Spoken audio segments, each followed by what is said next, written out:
አንድ ጤናችን ጀምሯል ከዶክተር አክሊሉ ታደሰ ጋር የያኔት ሆስፒታል የሜዲካል ዳይሬክተር እንዲሁም ደግሞ የውስጥ ደዌ ስፔሻሊስት ሐኪም ነው።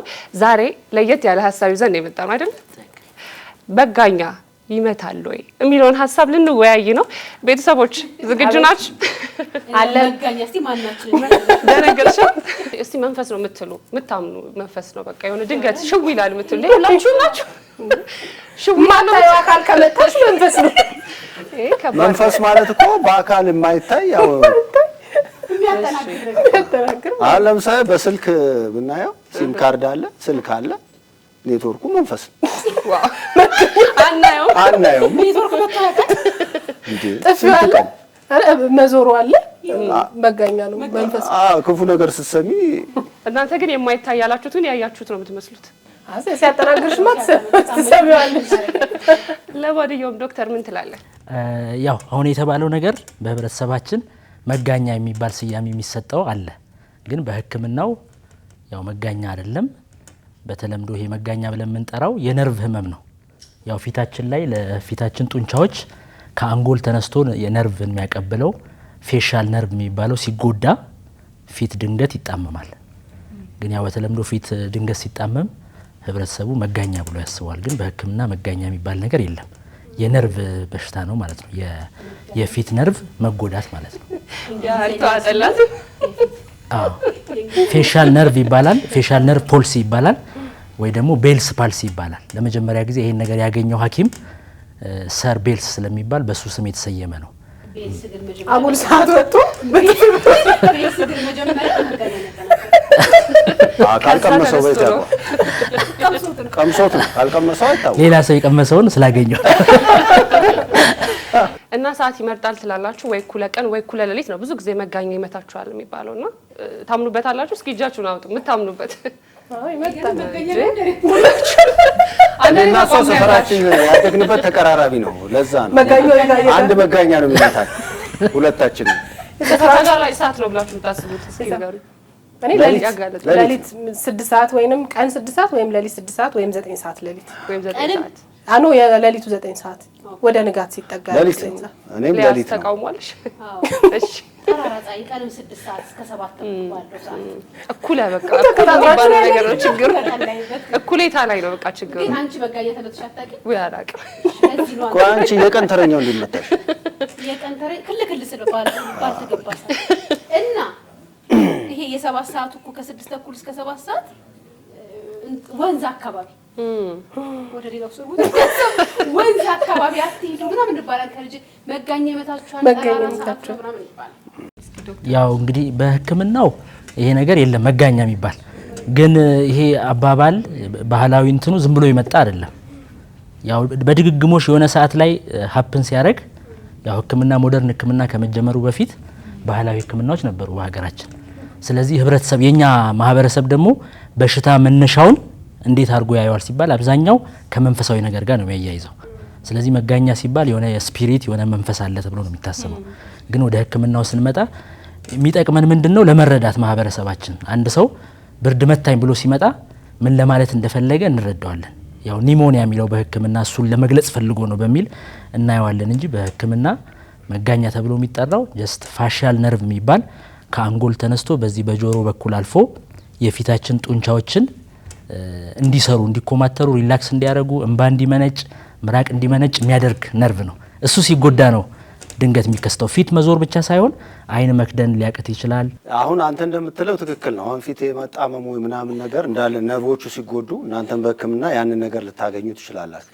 ግን ሌላ አለ ደግሞ ሳያጣምም ምን ሳይል ውስጥ ለውስጥ ይመታል።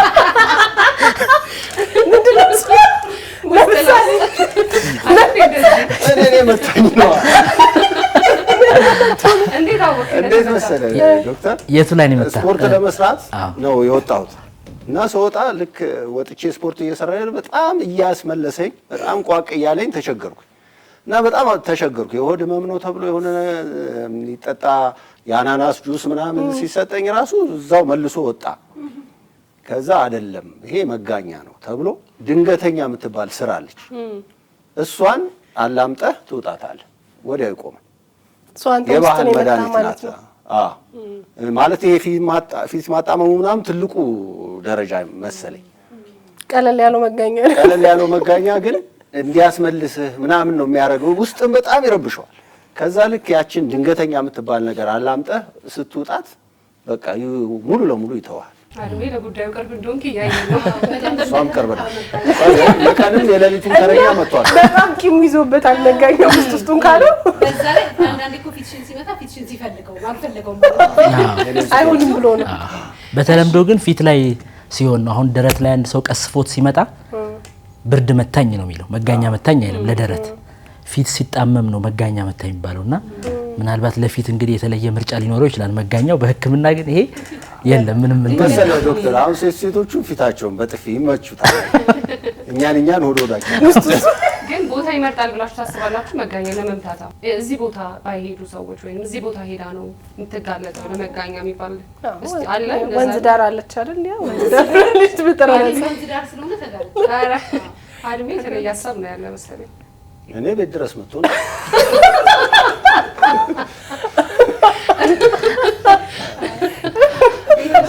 ቤት ነው የመጣው። አንተ በጣም ጓደኛ ቤተሰብ ናችሁ። አስቀይም ይሆናል እንግዲህ። እስኪ ኦኬ፣ ያው በቤልስ ፓልሲ ወይ ደግሞ በተለምዶ አሁን መጋኛ የሚባለው በሕክምናው ተጋላጭ የሚያደርጉ እንትኖች አሉ። አዎ፣ ያው እድሜ ጾታ አይለይም፣ ሁሉንም የእድሜ ክልል ያጠቃል። ግን ዩዥዋሊ ከ15 እስከ 45 ዓመት የሆኑ ሰዎች ተጋላጭ ናቸው። ከእንደገና እርግዝና፣ ስኳር ህመም፣ ከፍተኛ ደም ግፊት፣ ሌላ ደግሞ የቫይረስ ኢንፌክሽኖች፣ ይሄ በተለምዶ አሁን ምች የምንለው ሄርፐስ ሲምፕሌክስ ቫይረስ ይባላል።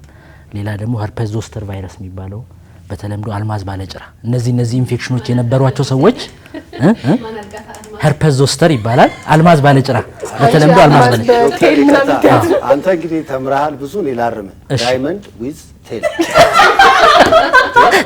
እንግሊዝኛውን ለዛ ከእሷ ጋር ትርጉም ሰጥተናል።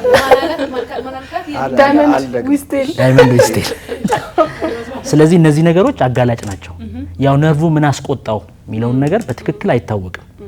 ግን እነዚህ ነገሮች ምንድነው አመክንዮ ምናልባት በእነዚህ ምክንያት ነው የመጣው ተብሎ ነው የሚታሰበው። ግን ወደ ሕክምና በጣም አሳሳቢ የሚሆነው ምንድነው ይሄ ነገር ድንገተኛ የፊት መጣመም ስትሮክም ሊሆን ይችላል። ከስትሮክ የሚለየው ያው ስትሮክ ሙሉ አካልን በአንድ ጎን ያደርጋል ነው። ይሄኛው የላይኛውን ፊትና የታችኛውን ብቻ ነው መለየት የሚቻለው። በአፋጣኝ ሕክምና ቦታ ሄደው ሐኪም ከመረመራቸው በኋላ ነው። ስለዚህ ለሁለቱም ስያሜው መጋኛ ይባላል። በይበልጥ ግን ማህበረሰቡ ላይ መጋኛ የሚባለው ፊት ብቻ ሲዞር ነውና በአፋጣኝ ወደ ሕክምና ቦታ በመምጣት የተሻለ ሕክምና ማድረግ ይቻላል። ነገሩ እንዲስተካከል ማድረግ ይቻላልና አጋላጭ ሁኔታዎች እንዳሉ ግልጽ ናቸው። ሴቶች እንግዲህ ከወለዱ በኋላ በተለይ ማራስነት ላይ ስለተያዙ ምናምን መጋኛ እንዳይመታችሁ ይዛችኋል። እስኪ ይሄን የሚያክል ቢላ ነው ያስቆጥኝ የምር እና ያለሱላት ታስወጣኝም ነበር እናቴ። አልሚስ ባለቤት ይዛለች አይታል ምን ቢላ አራስ መጋኛ እንዳይመታት ተብሎ ወይ ሚስማር እዚህ ጋር ተሰካለ። አይ የኔ ሐሳብ የተለየ ይሄ የአጥንት መከፈቻው አለ እሱ መለስ የሆነ ትልቁ ነበር ይከላከላል ተብሎ እንዳይመታችሁ። በተለይ ለሽንት ስንወጣ ከአራስ ቤት ስንወጣ እሱን ወይ ጸጉሬ ላይ የሆነ ሚስማር ኦር የሆነ ነገር ትላለች እና በቃ ግድ ነው ትቼው ከወጣ በቃ ማልመለስ ነው የሚመስለኝ ቢሎ። እኔ ናፍቆት ልጠይቃት ሄጄ እሱን በደንብ እኛ ቤት የበለጠ እንደውም ተግባር የተደረገው እና 40 ቀን ሴት ከሆነች ወንድ ከሆነ 40 ቀን ሴት ከሆነች 80 ቀኑ ሳይደርስም ከወጣ ሽንት ቤት ብቻ ሳይሆን ከዛም ቀድመ ከወጣ መጋኛ ብረት ካለ እስከ እኔ ግን የማውቀው ጸበል እስከምትረጭ በክርስትና ሃይማኖት በኦርቶዶክስ ጸበል እስከምትረጭ 7 ቀን እስከሚሞላት ድረስ የተለያዩ መናፍስት የመተናኮል ነገር ይኖራል ተብሎ ይታመናል። እና ሚስማሩ የሚደረግበት ምክንያት ምንድነው? የክርስቶስ ስቅለቱ ሚስማሩ የተመታበትን በማሰብ ነው እናቶች የሚያደርጉት አራሶች።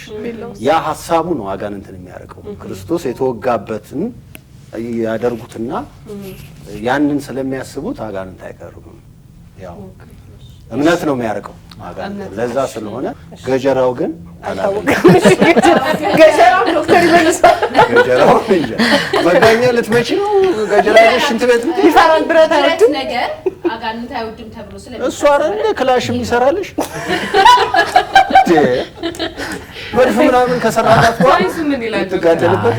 በሕክምና በቃ እነዚህ ተጋላጭ የሆኑ ሰዎች ልክ ምልክቱ ሲታይባቸው ወደ ሕክምና በአፋጣኝ እንዲመጡ ቀድሞ መከላከል የሚቻለው ያው አንዳንድ ክትባቶች በመውሰድ ኢንፌክሽኖች እንዳይፈጠሩ ማድረግ፣ በተለይ ደግሞ ስትሮክ አይነቱ ከሆነ ግፊትን፣ ስኳርን መቆጣጠር፣ ኤክሰርሳይዝ ማድረግ ነው ቀድሞ መከላከል የሚቻልበት። ይሄ ቤልስ ፓልሲ ግን አብዛኛው ምክንያቱ አይታወቅም። ነርቭ እንደተቆጣ እንጂ ምን አስቆጣው የሚባለው ስለማይታወቅ ጀስት ከተከሰተ በኋላ በአፋጣኝ ሕክምና ቦታ መሄድ እንጂ ቀድመን በዚህ እንከላከለው የሚል አቅጣጫ የለም። በትክክል በቃ የወሊድ ስርዓቱን ተከትላ ወልዳ የመጣች ሴትና ቢላ ይዘን የምንወጣው ነገር አይገናኝም። ምናልባት የሚገናኘው አሁን እርግዝና፣ ስኳር፣ ግፊት ምናምን ትንሽ የሚያመሳስላቸው በሽታ የመቋቋም አቅም ትንሽ ይቀንሳል።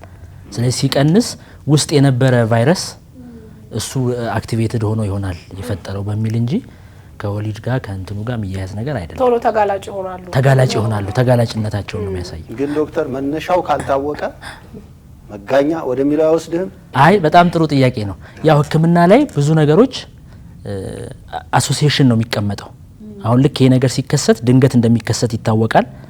ጥናት ደግሞ ሲደረጉ አብዛኞቹ እድሜያቸው በ15 በ45 ዓመት መካከል እንደሆኑ ይታወቃል። ስተዲ ነው እንግዲህ ስኳር ያለባቸው እርግዝና፣ ግፊት ሲሆን እነዚህ ነገሮች አጋለጡት ይባላል። በትክክል ኮዙን አሶሺየት ማድረግ የምንችለው ለምሳሌ የሆነ አልማዝ ባለጭራ በተለምዶ የሚባለው ወይ ሽፍታ ወጥቶበት አት ዘ ሴም ታይም ፊቱ ቢዞር ያ ቫይረስ ነው ኮዙ የሚለውን እናረጋግጣለን። ወደ ህክምና ቦታ ሲመጣ የተለየ ምርመራ አይደረግም። ሐኪሙ በአካላዊ ምርመራ ብቻ ይሄ ነገር ቤልስ ፖልሲ መሆኑን ያረጋግጣል። ወደ ህክምናው ይሄዳል። ታካሚ መጥቶ መጋኛ መታኝ ቢላችሁም እናንተ ግን እንረዳዋለን። ያው መጋኛ ሲል ሰው ያው የራሱ ፐርሰፕሽን ስላለው ሌሊት ነው ይሄ ነገር ሌሊት ተነስቼ ለሽንት ነው የመታኝ ይላል። ምናልባት ግን ከእንቅልፍ ልክ ሲተኛም እኮ ተከስቶ ሊሆን ይችላል። ኖቲስ ያደረገው ልክ ኤርሊ ሞርኒንግ ሲነሳ ስለሆነ እንደዛ ብሎ ያስባል እንጂ ስፔሲፊክ ታይም የለውም። ያው ቫይረስ ኢንፌክሽን ወይ የሆነ ነገር ሲቆጣ ቀንም ሊከሰት ይችላል። ማጆሪቲው ምናልባት ማታ አሶሺየት ተደርጎ ነው የሚሆነው እንጂ ቫይረስ የተለየ በማታ አካባቢ የሚነሳ እንደዛ አይነት ነገር የለውም። ይድናል ብሎ የሚያስብ ይድናል። ተመልሶ ይሁን አፋችን ወደ ነበረበት ይመለሳል። ቻት